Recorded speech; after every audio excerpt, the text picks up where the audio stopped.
บายดีท่านผู้ชมสบายดีตอนเช้าวันนี้แอดมินเองก็จะพาท่านผู้ชมไปอัปเดตเบิ่งโครงการก่อสร้างสนามกีฬาเจ้าอนุวงศ์ตอนนี้เฮาก็อยู่บ่ไกลจากสถานที่แห่งนั้นนะเจ้าท่านผู้ชมอากาศอยู่ในคนเวียงจันทน์ยังคงหนาวอยู่เด้อเจ้าฉะนั้นยังคงได้ใส่เสื้อกันหนาวกันอยู่ในตอนนี้แม่น18องศาในตอนเช้าเนาะถือว่าก็เย็นอยู่ปีนี้ก็ได้ตุ่มผาอยู่ได้เนาะบ่ฮู้ว่าอยู่บ้านทานนี่อากาศเป็นจังไดเอาล่ะเจ้าท่านผู้ชมเฮาก็จะไปเบิ่งโครงการนำกันเด้อเจ้าเพราะว่านี่ก็เป็นโครงการอีกหนึ่งโครงการที่ทางรัฐบาลและประชาชนญี่ปุ่นเพิ่นให้การสนับสนุนช่วยเหลือให้แก่สปปลาวในการก่อสร้างในครั้งนี้เจ้าท่านผู้ชมเดี๋ยวเฮาไปเบิ่งบรรยากาศนำกันอีกเช่นเคยแอดมินเองก็จะให้ท่านผู้ชมได้เบิ่งบรรยากาศตามตรอกถนนหนทางอยู่ตอนนี้เฮาอยู่ทงคันค่ำเนาะเจ้าทงคันค่ำที่ว่าพอได้เห็นเนาะผู้อยู่ไกลแน่เพิ่นก็จะเค้นบ้านเห็นเมืองคือเก่าเจ้าอัปเดตแน่นอนหลายปีเลยนี่ผู้บ่ได้มาก็บ่ได้มานี่อยู่ฮอมบอลนี่นะเป็นบอลตลาดเก่าทงคันค่ำเจ้าที่ว่าเป็นตลาดสดคนนี่จะมักเต็มอยู่นี่นะเจ้านี่คือจะประมาณนี้เนาะพุ่นแล้วจนฮอด11-12 โมงพุ่นที่อันก็ยังแบบเปิดอยู่ที่จริงน่ะเปิดเบิดมื้อต่างแต่ว่าผู้คนมักจะยังหลายหั่นนะความหมายประมาณนั้นเป็นตลาดสดเด้เนาะบางคนนี่ก็บ่แม่นว่ามาซื้อแต่เฉพาะไปแต่งกินได้ซื้อเอาไปขายดื่มคือผักอย่างต่างๆสิซื้อผักขายผักเพิ่นน่ะตลาดนี้ความหมายก็คือเป็นบอนที่คันสิเว้าก็แม่นเป็นบอนขายส่งก็ว่าได้เนาะอันนั้นนี่แต่ว่ามันมีทั้งย่อยทั้งส่งคั่นแหละความหมายที่แอดมินเว้าหั่นนะแม่นว่าผู้ปลูกผักก็สิเอามาส่งแล้วก็จะมีลูกค้ามาซื้อต่อเอาไปแต่งกินค้าขายแล้วแต่นอกจากก็ถือว่าก็เป็นอีกตลาดหนึ่งในนครเวียงจันทน์ที่เป็นตลาดสดที่ค่อนข้างใหญ่การนั้นก็มีตลาดที่เกิดขึ้นใหม่ได้หลายไม่ว่าจะเป็นตลาดลาวอดซี่แต่ว่าพุ่นเส้นทาง10 ปีตลาดนั้นเนาะแล้วมีตลาดยังอีกตลาดนั้นอดซี่ตลาดแถวทางสีไข่พุ่นนะไกลไปพุ่นตลาดหน้าคุ้ยตลาดหลายเนาะจากท่านผู้ชมอันนี้เขาบอกให้ฟังซื่อเพื่อให้เขาถึงบรรยากาศในตอนเช้าท่านใดที่ว่าเคยอยู่ตลาดมาก่อนเคยอยู่แถวเฮ็ดบุญสินกินท่านตื่นเนึกลูกเสาบัดตลาดก็ประมาณนี้เนาะตอนนี้เฮากำลังจะหอดถนนเจ้าอนุวงศ์อยู่ขอบเขตถนนเส้นนี้แม่นเพิ่นให้เกียรติเนาะตั้งชื่อถนนเป็นถนนเจ้าอนุวงศ์ให้กับเจ้าอนุวงศ์เนาะที่ว่าเป็นวีรบุรุษแห่งชาติลาวเฮาคนลาวเฮาก็นับถือน้ำใจของเพิ่นเนาะคันสิเว้าประวัติศาสตร์นี่ก็ยาวนานบ่เว้าล่ะแต่โรงเรียนนี่ก็เป็นโรงเรียนสิออกชื่อโรงเรียนเจ้าอนุวงศ์อีกแล้วนี่เจ้าท่านผู้ชม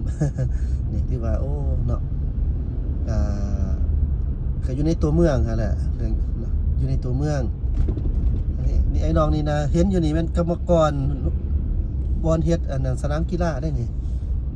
เฮามาเมื่อนี้ก็ได้เห็นเนาะเจ้านี่โรงเรียนศึกษาสมบูรณ์เจ้าอนุวงศ์เฮามาตอนนี้เฮาก็จะเห็นการเปลี่ยนแปลงอยู่ขอบทางสังเกตว่าเจ้าท่านผู้ชมเฮาก็จะเห็นเป็นคล้ายๆคือแบบเสาหั่นน่ะเนาะเป็นกันไว้เพิ่นกันนี่เพื่อบ่ให้รถขึ้นไปเหยียบถึงฟุตบาทพุ่นแหละนี่นะให้ฮู้ว่าเป็นบอลห่วงหามอย่างประมาณนั้นนี่เจ้าท่านผู้ชมมาอัปเดตแต่พี่ไปเลยเนาะโครงการก่อสร้างสวนเจ้าอนุวงศ์บวกกับเส้นทาง2ข้างทางเฮาก็เห็นว่าเพิ่นกันหัวนี่เฮาเบิ่งตามอันนี้ก่อนขึ้นมานี่โอ้จนฮอดบอลอัศจรรย์สันซองได้ดินี่โอ้ก็ไวอยู่เด้อเจ้าเนาะไวอยู่เดี๋ยวเฮาจะเข้าไปเบิ่งตามที่เฮาสามารถเข้าไปได้เพราะว่าเพิ่นล้อมกำแพงไว้แบบนี้เนาะนี่คือประมาณนี้เจ้าโอ้เส้นนี้ทั้งสองข้างเพิ่นใส่เด้อแต่ว่าบ้านเฮานี่เพิ่นเฮ็ดก็งามอยู่แต่ว่ามักมีการตำนั่นตำนี่เป้ตลอดนะย้อนว่าหยังและหลายอย่างเนาะเจ้าเจ้าท่านผู้ชมนี่เฮาเบิ่งนำกันตื่มตอนนี้เพิ่นเฮ็ดจังได๋แล้วใส่ไฟเนาะเจ้าเสาไฟใหญ่เยื้องทางเลยล่ะโอ้นี่ขึ้นมาบนนังนี่เนาะเขาจะคอยไปแบบนี้เด้อเจ้าเพราะว่าเฮาบ่สามารถจอดรถได้เด้อยู่ขอบเขตตอนเช้านี่เนาะแต่ว่าเฮาก็สามารถชะลอได้เพราะว่าเส้นทางนี้มันเป็นเส้นทางบ่ค่อยมีรถหลายประมาณนั้นเจ้านี่ขึ้นมาฮอดแบบนี้เฮาเห็นเดี๋ยวสิไปสอกบอลที่เฮาสามารถเฮ็ดได้จัดแจกเนาะใส่เสาไฟยังท่าบ่แม่นเสาไฟสนามกีฬารถออกเขาอยู่บ่นี่ ระวังเป็นพิเศษนี่เขาจะเห็นแบบนี้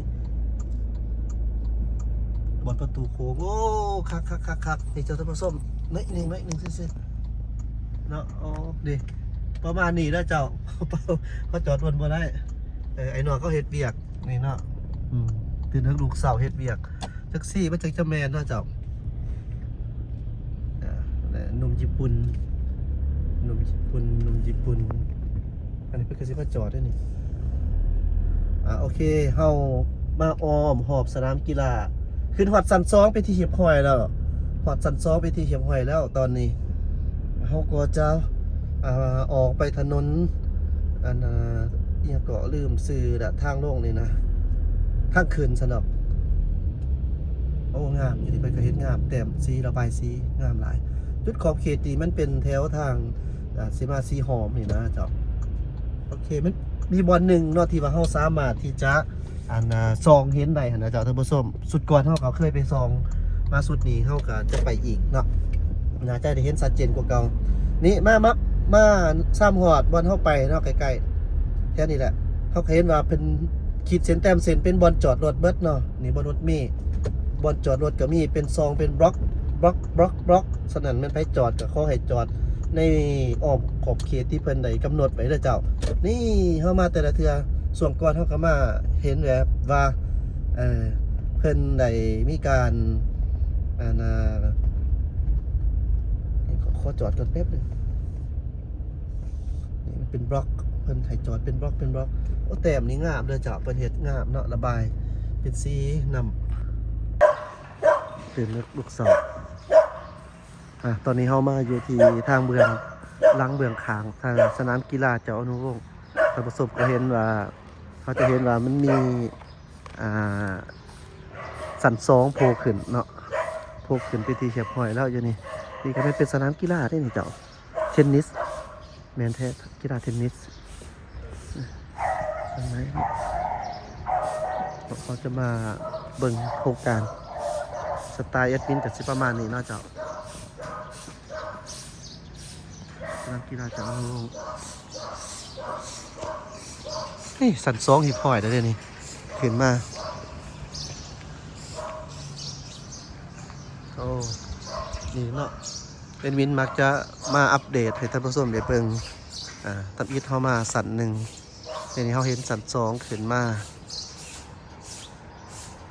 อีกแค่หนึ่งนะเจ้าในท่านผู้ชมมันเป็นโครงการก่อสร้างสนามกีฬาเจ้าอนุวงศ์โดยการซัพพอร์ตเนาะขึ้นช่วยเหลือจากทางประเทศญี่ปุ่นเพิ่นเนาะญี่ปุ่นการช่วยเหลือโอ้เขาบอกถึงการช่วยเหลือญี่ปุ่นช่วยเหลือหลายแต่ว่าผลประโยชน์กับโอ้โหว่าจะมีอย่างแต่ว่าเขาเห็นหลายส่วนใหญ่ญี่ปุ่นเพิ่นช่วยนี่ก็เฮ็ดหยังกับค่อนข้างดีอันนี้ช่วยถึกเป้าบ่ว่าจะเป็นทางช่วยโรงเรียนเขตทางไกลศอกปีกเนาะเข้ามาในองค์การใจกล้าท่านผู้ชมคงจะรู้ดีเนาะส่วนนี้มันเป็นโครงการช่วยเหลือหลายจากรัฐบาลญี่ปุ่นเพิ่นใช้ชื่อว่าโครงการปรับปรุงสนามกีฬาเจ้าอนุวงศ์เนาะหรือว่า the project for the reconstruction of the เจ้าอนุวงศ์ stadium นี่เจ้าของโครงการเป็นกระทรวงศึกษาธิการและกีฬา Ministry of Education and Sport เนาะหัวมือกับทางองค์การใจกล้าหรือว่าin cooperation with Japan International Corporation Agency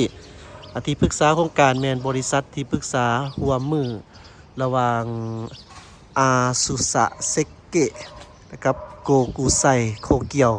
อินเทมเนาะบริษัทก่อสร้างมันเป็นบริษัทหัวมือระหว่างฮาซาม่าแอนโดโทอาฮอตอันนี้มันเป็นที่มาของโครงการเพิ่นเด้อเจ้าเนาะจะประมาณนี้เบิ่งดูเพิ่นเฮ็ดจังได๋เฮาซองได้อยู่ดอกเนาะซองเบิ่งหน่อยนึงเด้อบ่ได้มาลักเครื่องนะได้ผสมเบิ่งประมาณนี้